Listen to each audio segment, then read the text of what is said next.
Putting the Marvel slate aside, do you think a successful Planet Hulk film would ever be theoretically possible?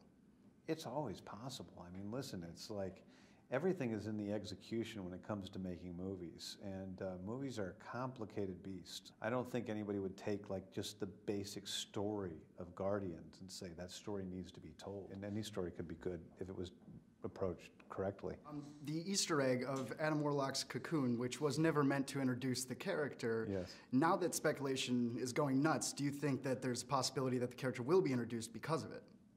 Oh, you know, there's always a possibility. Adam Warlock is a great character. You know, he really is a cool character. I've always liked Adam Warlock. So there's always a possibility he'll be introduced into the Marvel Cinematic Universe. I had a question about Star-Lord's father.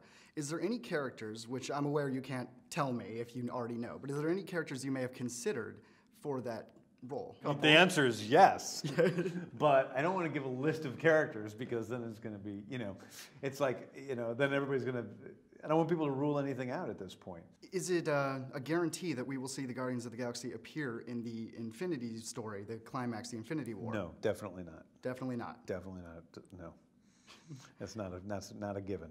What was your favorite cameo? It's a pretty stiff competition when you consider Nathan Fillion as a monstrous inmate, or Rob Zombie, or Lloyd Kaufman from Trauma, you know, so I had some pretty good cameos in there, but I got to give it to my dog. Otherwise, he'd be really pissed at me if he saw this video. He's obsessed with my interviews. I constantly come home and catch my dog on YouTube watching interviews with me on, you know, all sorts of things. But, you know, I appreciate the fandom. But it's weird living with such a big fan that gets, you know, starry-eyed around you. But, you know, I hear it's typical for dogs. They kind of just worship whoever they live with. It's impressive he could use the mouse without an opposable thumb. That is also impressive. The fact that he knows how to use the keyboard and type in YouTube is also pretty interesting.